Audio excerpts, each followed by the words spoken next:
Okay, so Panavox, we at Panavox here are doing sneak reviews. And Eric, maybe you can tell our channel viewers why we're calling this sneak reviews. Well, this is going to be our retro movie review segment. And we're kind of playing off the old Siskel and Ebert show sneak previews, which I think was on PBS way back Mhm. a long time ago. So we're not sneak previews, we're sneak reviews Right. because we're Because not, yeah. we're not previewing anything. We're just kind of talking about old movies. Right. So that's our Mhm. little play on words there. Our theme for today is movies that are very popular, but we don't particularly care for. So that's kind of the running concept for today. So we're going to start off with a discussion of Mission Impossible, the more recent iteration, not the 1960s TV series, but rather the movie franchise that started out, I believe, in 1996 and is still going today, arguably longer than it should have, and it always stars Tom Cruise. And I don't want to talk about each of these films because I've only watched a few and in little bits and pieces, and I just find it intolerable. I don't know, Eric, have you watched any Mission Impossible with the Tom Cruise stuff since the 1990s to today? I saw the first one, and I mean, I thought it was okay. Yeah. I really don't remember that much about it, except that Tom Cruise was doing a bunch of stunts, and it was like one of those action movies, a lot of daredevil kind of things and Mhm. explosions and that kind of stuff. Just what you would call an action movie, I guess, would be the name for it. But it didn't leave any kind of big impression. I mean, I walked out of the theater thinking, well, that was okay. Like it wasn't. I didn't love it. I didn't hate it, but I So, didn't. I didn't see any of the. I think that's the only one I ever saw. But I'm thinking the ones they made after that were probably not even as good as the first one. well, I mean, it depends on what you consider good to be. Uh, I mean, I'll just be honest. I think that they kind of know what the public wants. It's not a matter of trying to please somebody like me because you could make a movie that I think is awesome and it will just go, it won't make enough money to cover its budget, but I'll like it. So that doesn't really necessarily equate to paying the bills. But Mission Impossible has been by that metric has been a smashing success. It has been very expensive to make, but it has also made a lot of money at the box office and through rentals, et cetera. So I imagine if you're Tom Cruise, you're looking at those figures and you're saying, you made a movie with me. And yeah, you paid me a lot of money, but look how much money you made. This is what your production costs were, and this is how much you made in your sales theater. So I'm bankable, man. I'm bankable. I mean, just imagine him how he would talk, and I deliver for the investors. So and I'm like, okay, yeah, maybe that's true, but I you can't make me like it. And they might say, we don't care about you, Joe Goldstein. We're talking about the other people out in the public who really appreciate the hard work that I put into this film and all the money we spent on the expertise to make it really top notch. And we risked our lives out there on those motorcycles. And I'm like, yeah, you did. And yeah, but I still don't want to go see it. So sorry. I don't know. I feel like How many of those Mission Impossible movies have you actually seen? I've seen about three or four, and somebody will say, "Hey, come watch Mission Impossible. It's exciting." And I'm watching. It's like, okay, they shot a gun. All right, he escaped an elaborate trap there. Now he's hanging from a metal wire dangling from an airplane, and he almost got chopped up by a propeller. And then this dude came out with a gun, and he almost got killed by a knife that killed some other dude, but he got away. And wait, he's dead, but no, he's wearing a face mask, and he peels it off. It's some other guy. So it's like, okay, And these movies always have a pretty big budget, I think, yeah, don't they? So they do. I just feel in general that big budget movies are just not that great. Maybe I'm in the minority with that opinion, but they always go way overboard with the special effects and like the nonstop action and all this kind of stuff, and it has this feeling of unrealness to it, usually that Yeah. with the big blockbusters where you put in the CGI and all that kind of stuff. It's just, I'm not a fan. I like the low budget movies. Well, and that's the funny thing is that as I'm watching Mission Impossible, the thing that really bothers me about it is that there are moments when the actors really get to show off their stuff, show their chops, demonstrate real acting ability. And I have to be fair to Tom Cruise. I don't see eye to eye with Tom Cruise on certain things, his public life and whatever. But uh, I respect him as an actor. I remember when I was growing up in the 1980s and he came out in Risky Business, and I remember being really impressed with that film. It's a fairly simple premise, and it doesn't have any special effects, and it's really emphasizing Tom Cruise's undeniable acting ability. It's a quirky story. It's got some interesting plot twists in it, and he does a great job. And so I know he can act, and then there are moments in Mission Impossible where the actors are really playing up the storyline, and maybe they're just sitting and talking about something, and yeah, and you can appreciate their ability. But then right after that, you have to have an adrenaline pumping race on a motorcycle or falling out of an airplane or whatever. Yeah. Or fighting on top of an airplane while it's crashing or something. Yes, and then miraculously surviving and jumping on a motorcycle to race away and shoot somebody with a laser. Exactly. So you can get some encrypted device that actually is not that you're risking your life for and people die for, and then there's nothing on it and whatever. I think they did like 2 or 3 movies that same shtick, but it's all right. I mean, again, I'm saying I can just imagine Tom Cruise saying if he were ever to look at this video and just say, well, I made a lot of money making this film. I made a lot of money for the investors, and that's what's important in this industry. Like, yeah, sure, I know it is. But I'm just telling you, Tom, I liked you better when you were in Risky Business. I'm sorry. Yeah, I thought you were in a higher level of art when you were doing that. That's just me. So I liked him in War of the Worlds. I really loved that version of War of the Worlds with Tom Cruise. Now that has some CGI stuff in it, but it also has some really good acting, and it has a compelling story in it. He was really great in A Few Good Men, and that's like there's no CGI in that film at all. That's pure drama. It's like I believe it was developed from a stage play that they just put it into film.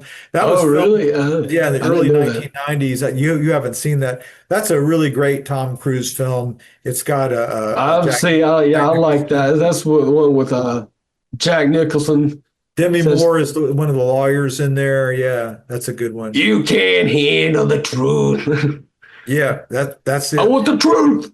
You can't handle the truth. I want to turn that into like a dance mix. I want the truth. You can't handle the truth. I want the truth. You can't handle the truth.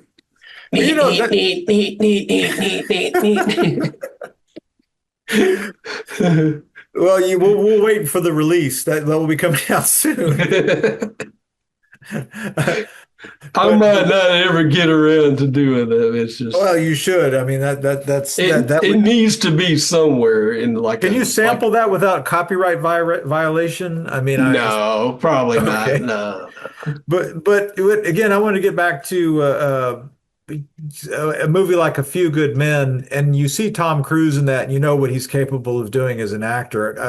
It's an amazing performance that he does as that lawyer, and then you see him in Mission Impossible, and I'm kind of like, or what is it? The Jack Reacher stuff?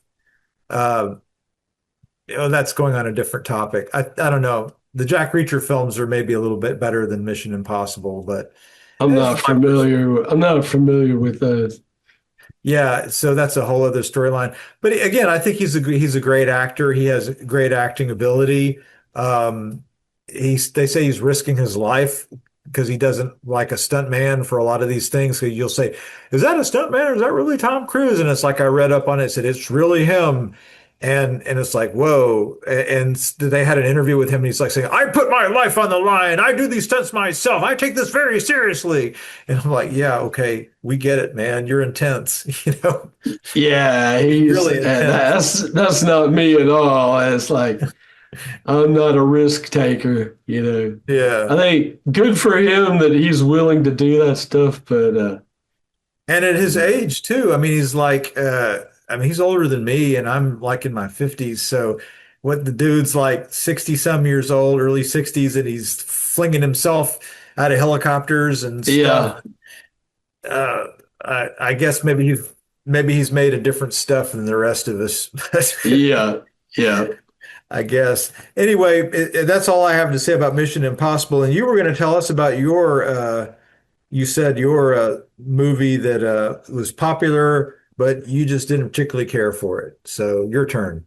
Yeah, I'm gonna probably upset the whole world with this one, but I did not like The Lion King. Like The Circle of Life? You, like the original animated Lion King. they held him And up to the stars. I probably wouldn't like the live action one they made or whatever that newer one is that they made. I'm pretty sure I wouldn't like that one either. But yeah, I know maybe it was just a kids movie, really. Maybe I was just taking it too seriously, you know, or How can whatever. you But how can you speak ill of The Lion King? It is a Disney classic.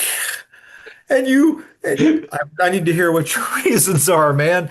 If you're going to go there, I mean, this is like worse than me talking about getting zits popped. This is beyond that, dude. that opening scene, man, I cannot take that opening scene. Like with the was that the monkey and the lion cub are up on the big hill, you know, and this lion, he's like the ruler or something. Yeah, yeah. And like all the animals are circled around this big hill and they're all bowed down, worshiping this Lion King. And I was like, nope, no, man, I can't get on board, you know, with the jungle monarchy, you know, and then the villain, like the lion's evil Uncle. brother. Yeah, yeah, yeah. I ended up liking him. He was like my favorite character in the whole movie. And I was like, that's when I knew something was wrong, is when I was sympathizing with the villain in The Lion King. Is just like, just the whole thing, it just left a bad taste in my mouth. You know, it's just, I don't understand. And the horrible Circle of Life song is just, I don't need it. I just can't take it, man. And then they're like eating bugs and stuff, and just like, Tastes like chicken. yeah, no, man, I don't understand why people like that movie, you know. Well, I have to. So I want to put in my 2 cents here. I agree that the Circle of Life song is a bit overrated. It's a massive cheese ball song, and this idea that all these animals are, kind of like genuflecting before the lions, when in real life, the animals, if they see a lion, they'll be like, I am getting out of here, buddy. No, I don't want to hang out with this guy. I don't want to genuflect. Nothing. He's coming after me and I'm moving the other way.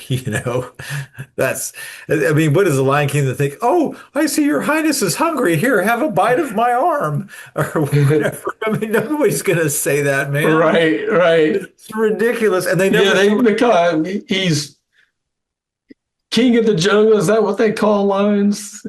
King yeah, the of the king of the jungle. jungle. Yeah. Well, the reason he's a king is because he kills the other animals. Top of the food. It's kind of like real life. That's why we have kings in real life. But I won't go down that road. I won't go down that road. Well, I mean, yeah, you could take the metaphor to that point, I suppose, if you wanted. But is there a single scene in The Lion King where the Lion King turns to his son and says, "Son, I'm hungry. Let's have some antelope." And Antelope comes by and says, "Is your highness hungry? Yes. Lay down here so that I can eat of your flesh." They would never put that in the Disney film. But so, would you ever see them eating anything? I mean, they're carnivores. You don't see the Lion King like, munching on a leg or anything like that. So, is this really being? It's just beyond phony. Is that your objection there? There's not. Yeah. One of many. One of many. I just couldn't. I mean, I'm sure there's Disney movies that I like. I mean, Aladdin was pretty cool. I knew a guy that loved Aladdin, and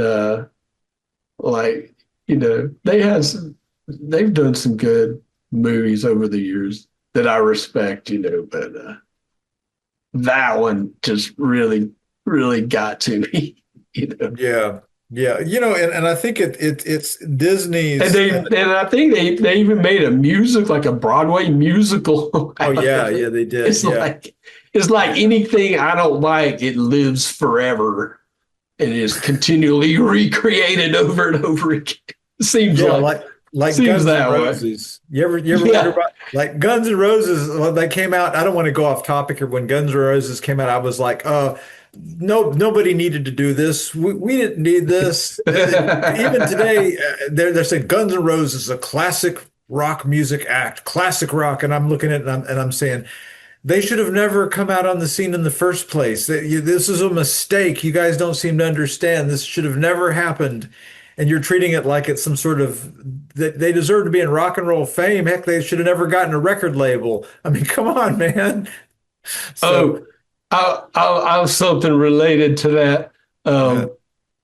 I used to go to the laundromat a lot. Yeah. And do my laundry, and this is way back, like maybe 20 years ago. And one time I went to the laundromat, and there weren't very many people there. There was like me and one other guy, and like a couple of staff members, and all the washing machines were full of clothes being washed. And I'm like, how are all these washing machines full when there's like only two people here? And I like asked the other guy that was there, I was like, why are all these washing machines full?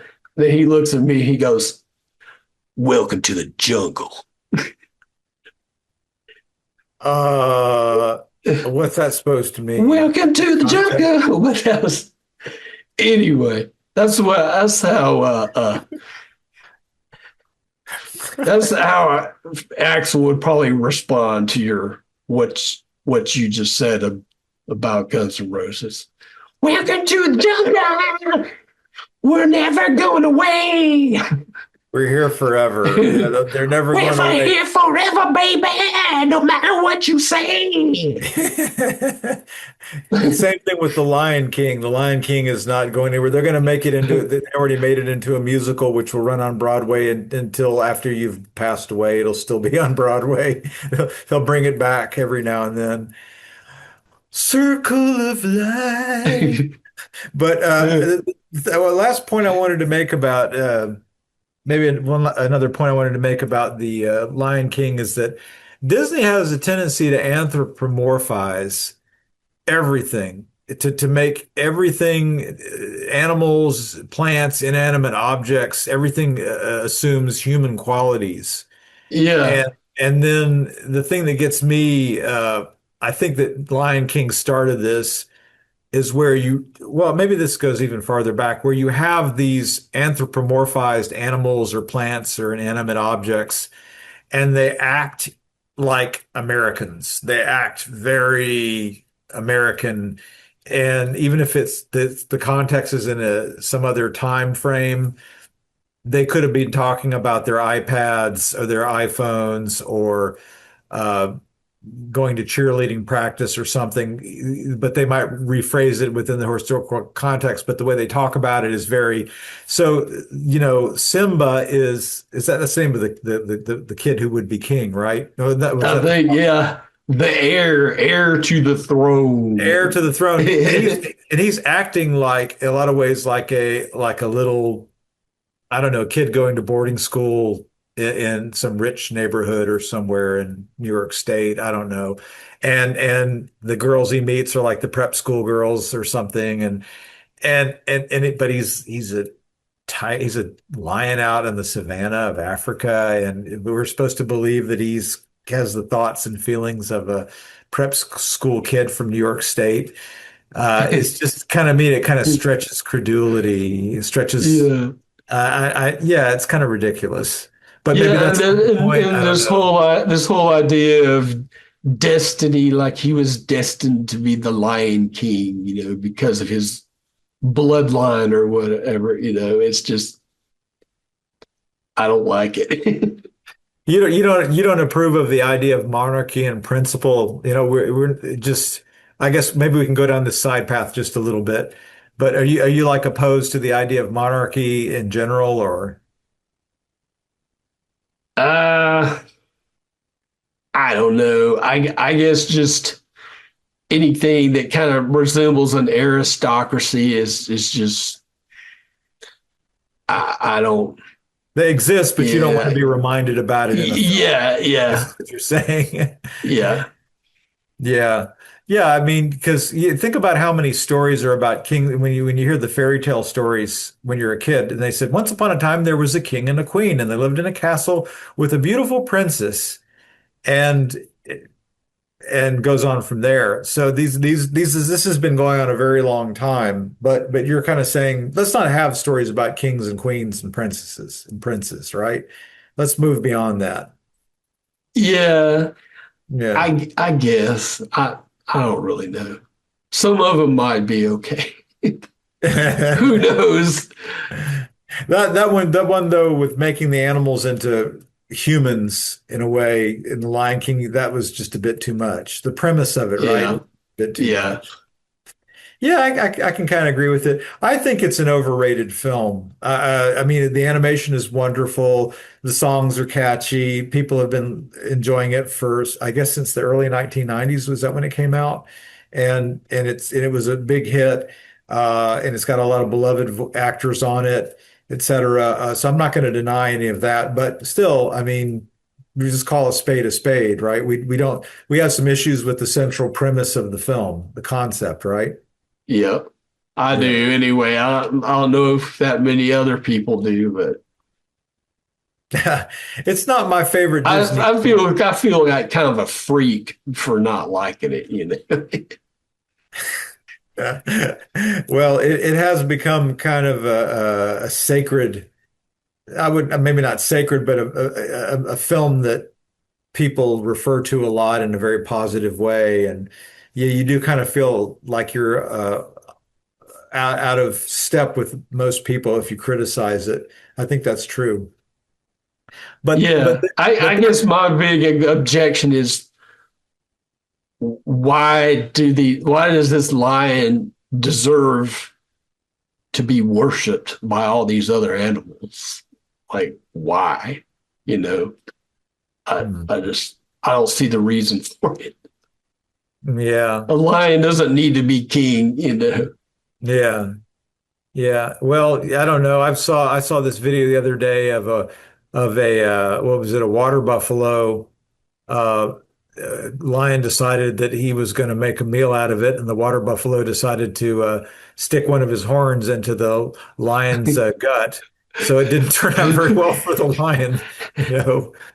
Kind of like the Triceratops and the T Yeah, Rex. yeah, exactly. Yeah, so yeah, this is one thing that they don't tell you a lot about lives of these magnificent predators out in the jungle or on the savannas is that a lot of times the prey that they're after have some powerful defensive mechanisms and it doesn't end well for the predator. Um, so I don't know. I think that the circle of life, as you can put it, or whatever, it's a biological reality. We as humans, that's one of the. As long as we're on the topic, it's one of the reasons that I don't like the idea of ordering our societies on Darwinian principles of survival of the fittest. This idea that we in society only the very best should prosper and survive, and everybody else is being eliminated because of their inherent inferiority. That's kind of the principle that rules nature, but it shouldn't rule human society, where we should be guided by principles of compassion and care and concern for one another. Not that we shouldn't try, not that we shouldn't try to live our best lives, and not that there's no place for competition in our world, but we don't want our societies to become Darwinian hellscape either. So I think that's a fair point to make. I'm not getting too Hey, controversial by saying that, I hope. no, that was right on the nose right there. I agree with all of that. Okay. Well, so with that in mind, I don't know. I have something positive to say about Lion King. I think Lion King presents a vision where they want that type of, uh, view of the circle of life to prevail, that it shouldn't be a completely Darwinian struggle. Because I guess in that film, the lions represent some degree of mercy and generosity and concern and care. Does that happen in real life? No, the lions are going to eat everything they get their hands on, but Yeah, but still, right. the idea is there. And again, they're trying to anthropomorphize these animals, but they're Hmm. not human beings; they're animals. The reality is another thing in the real world, right? So. Yeah. Okay, well, that's it for sneak reviews. I hope maybe we should have had a spoiler alert at the beginning. Too late that for that now. Although we didn't Oh really talk yeah. about the plots, did we? We didn't talk. No, so I guess No, really, no. we don't need a spoiler alert then. So No. we're good. Actually, to tell you the truth, I can't even remember the plot lines for half these films I anymore. can't either. I can't either. All right, we didn't come prepared, but maybe it's still good anyway. All right, well, I'll talk to you later. Bye.